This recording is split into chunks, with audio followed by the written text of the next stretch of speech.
De política, porque os candidatos também vão precisar obedecer à Lei Geral de Proteção de Dados, a famosa LGPD. Isso são dados, a gente está falando de dados pessoais e durante a campanha eleitoral. A cada ano a internet ganha mais e mais força no marketing eleitoral, as disputas se tornam cada vez mais visíveis e acessíveis pela população. E uma pesquisa divulgada pela agência Brasil revelou que em 2020 o país tinha 152 milhões de usuários com acesso à internet. Ou seja, 81% da população com mais de 10 anos de idade tem acesso à internet, seja em casa ou através de dispositivos móveis. Com a LGPD em vigor, estratégias políticas em campanha eleitoral precisam ser repensadas e modificadas para que não haja nenhuma implicação ou violação a algum termo da lei. A gente sabe que hoje a LGPD é exatamente para proteger os dados sensíveis, né? Então, para a gente entender um pouco mais sobre esse assunto, nós estamos aqui no estúdio com o advogado Fernando Pérez. Bom dia, prazer em recebê-lo. Muito bom dia, é um prazer enorme estar aqui com todos vocês. Doutor Fernando, a gente falava em dados sensíveis. Vamos primeiro esclarecer quais são esses dados sensíveis, que muita gente tem acesso, que comprou banco de dados, enfim, ou captou por meio de lead lá com algoritmos pela própria internet, né? E como é que vai impactar na campanha, porque todo mundo quer usar.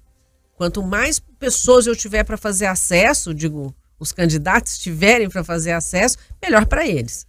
De fato, os nossos dados pessoais, eles estão compartilhados entre vários bancos de dados, entre várias empresas, e nós nem sabemos quem possui, na verdade, os nossos dados. E a lei, ela divide em 3 tipos de dados: os dados pessoais, dados sensíveis e os dados anonimizados. Dados pessoais são todas aquelas informações que ligam a nós, a uma pessoa natural, como, por exemplo, um nome com um CPF, né, uma informação, um endereço com o nosso nome, enfim, algo que possa individualizar a todos nós. Os dados sensíveis são dados como, por exemplo, orientação política, orientação religiosa, orientação sexual, ou seja, são informações que podem causar algum tipo de constrangimento se eventualmente utilizadas indevidamente e devem ser resguardadas de um modo diferente.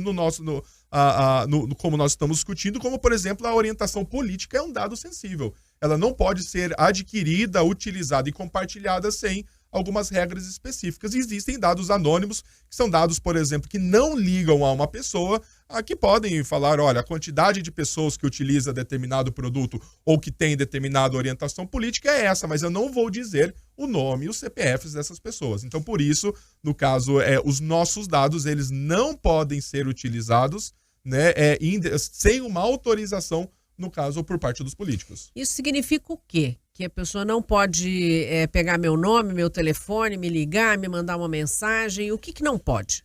A LGPD, assim como outras leis relacionadas à proteção de dados pessoais, ela é clara no sentido de que ou há uma previsão legal, ou seja, alguma lei diz, né, autoriza que os nossos dados eles sejam utilizados de alguma maneira, como, por exemplo, na segurança pública, né, ou pelo governo de alguma maneira, ou, né, em muitos dos casos, que tenham consentimento. Nós precisamos autorizar e não só dar um ok, o sim. Nós precisamos saber como que aquela pessoa, empresa, e no caso o candidato, vai utilizar os nossos dados. Então, o candidato, por exemplo, ele não pode receber uma lista de dados pessoais, de nomes, com telefone, por exemplo, de alguém e começar a enviar mensagens, ou por e-mail, por exemplo, enviar propaganda eleitoral. O candidato, ele pode, porém, talvez fazer um primeiro contato dizendo, olha, eu sou o fulano de tal, eu sou o candidato e eu desejo enviar mais informações sobre o meu plano, as minhas propostas, né, na eleição, na campanha. Eu posso fazer isso? Você me autoriza? Eu não posso começar a disparar e esperar que o usuário ele se manifeste. Eu mesmo já estou recebendo diversas mensagens de candidatos que eu nem mesmo conheço, né? Não tenho conhecimento.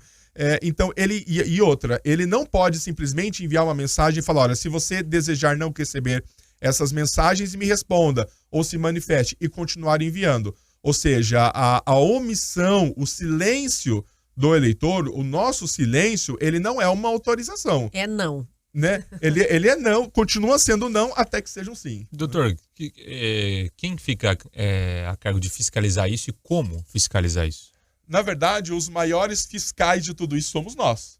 Porque existe uma lei, existem diversas regulamentações, porém, se isso acontecer e nós não identificarmos isso, não dermos ou fizermos uma denúncia, nos manifestarmos de alguma maneira, a justiça ela acaba não ficando sabendo. Então, se eu recebi, se eu identificar que os meus dados estão sendo utilizados indevidamente por um candidato ou por um partido, eu posso me manifestar até mesmo para a Justiça Eleitoral, que está atenta para essas questões, ou seja, existem responsabilidades e penas eleitorais, e se for um caso grave, até mesmo procurar a Justiça para acusar que os meus dados foram utilizados indevidamente. Hoje, no Brasil, nós temos um órgão que tem como prerrogativa a fiscalização do uso correto dos nossos dados, que é a ANPD, Autoridade Nacional de Proteção de Dados. Ou seja, eu posso também fazer uma denúncia para a ANPD que vai fazer essas verificações. Então, mas é muito importante que, se eu receber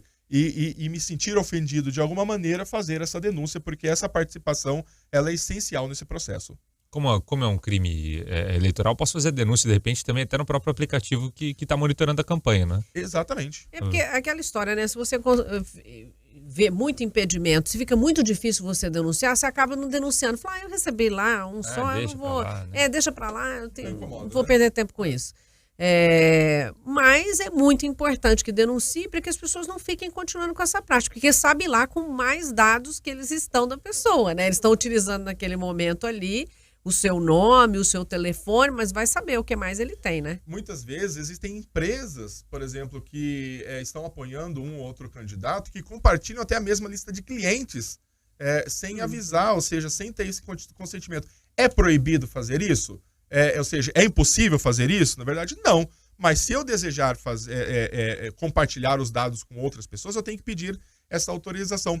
Mas o que me preocupa muito nisso tudo é a cultura que muitos, não só empresas, né, as pessoas, os candidatos, possuem nesse sentido de que eu vou enviar sem respeitar e não só a lei, mas a privacidade, a minha intimidade nessas questões. Se eu forneci o meu telefone, o meu e-mail para determinada empresa, para que ela forneça, para que ela me envie promoções, por exemplo, eu não estou autorizando outras pessoas que utilizem os meus dados. Então é uma ofensa e é uma cultura que tem que ser combatida, e não posso negar que a Justiça Eleitoral está muito atenta nessas questões e é rígida e é dura. E até tem gente... Desculpa te cortar, Raquel, perdão. Não, é só que tem gente participando, até a Flávia pergunta na nossa live, e como nós denunciamos pelo aplicativo que vocês falaram uma vez, é isso, é o Pardal.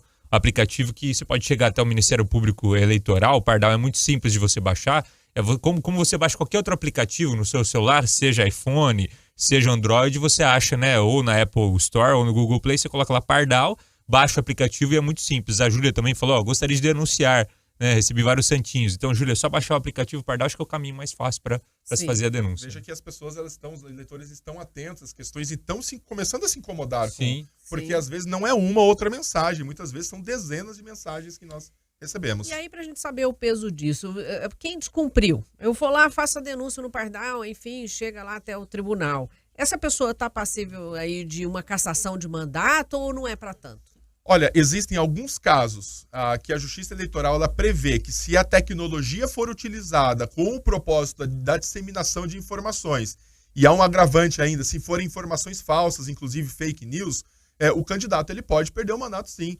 A Justiça Eleitoral ela está tão avançada dentre as áreas da Justiça, as instâncias da Justiça, é uma das mais avançadas no que se refere a fake news, ao uso de equipamentos, que ela aborda, inclusive, com o termo, o uso de robôs na campanha eleitoral. Ou seja, se o candidato contratar um software, uma empresa, um aplicativo que faz esse disparo automático para centenas, milhares, às vezes até dezenas de milhares é o de que mais pessoas, tem agora, o que mais a gente vai ver ele vai nessa ser campanha, responsabilizado. Né? E eu concordo.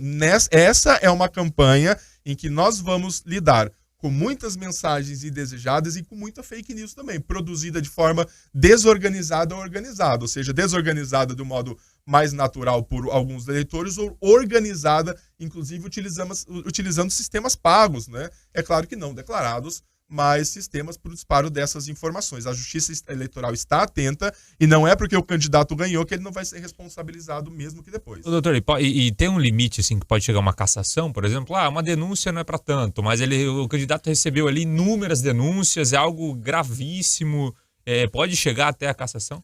Pode chegar a cassação, sim. dependendo da investigação que for feita, é claro que tudo isso vai obedecer um processo de defesa, de contra-argumentação. O simples fato de existir uma notícia pode causar um processo, né, um processo eleitoral em que o candidato ele tenha que responder. Mas, eventualmente, a pena, né, o contrapeso nesse sentido talvez não seja tão forte. É claro que essa denúncia ela passa por uma averiguação e a denúncia ela tem que vir fundamentada também. Não basta eu fazer a denúncia e dizer, olha, eu recebi uma mensagem do candidato tal. Eu tenho que dispor das provas, eu tenho que demonstrar de onde veio, qual foi o conteúdo. Se o conteúdo ele for agressivo, isso pode dar uma continuidade, um desenvolvimento mais pontual também. Então, a Justiça Eleitoral ela está atenta de plantão, né, para combater essas questões, né, em todas as instâncias, né, municipal, estadual e federal. Antes era derramamento de santinho. Eu tô esperando era o dia, pior crime. né? Eu tô esperando um dia antes da eleição o derramamento de WhatsApp. Como é que fala? Exatamente. Panfletos apócrifos. Exato. Eu tô ficando velha, né, doutor?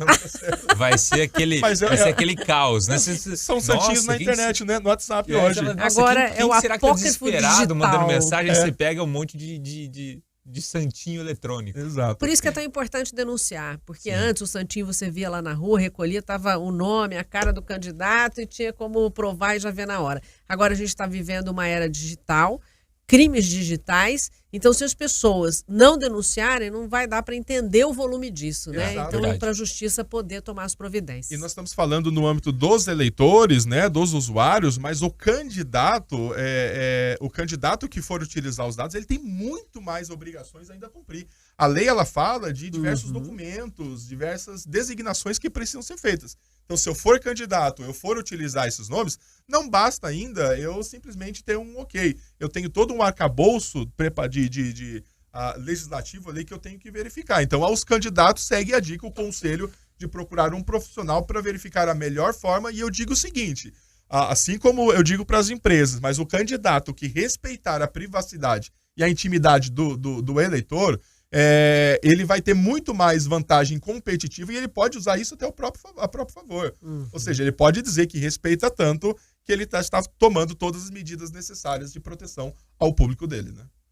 Perfeito. Doutor Fernando, muito obrigada pelas informações. A nossa conversa aí vai ser longa até a campanha. A gente vai continuar usando aí de todo o seu conhecimento para a gente poder esclarecer também os eleitores. Obrigada. Inclusive, o senhor está sendo elogiado na nossa live lá. Catherine coloca lá, bom dia, esclarecimentos necessários, excelente abordagem do doutor, linguagem clara e simplificada. A Flávia também fala lá, muito bom mesmo esse advogado, não fala juridiquês. As pessoas querem entender. Todos nós. Exato. Parabéns pelo trabalho, obrigado mais uma vez. Muito obrigado, que todos tenham uma excelente semana. E ainda falando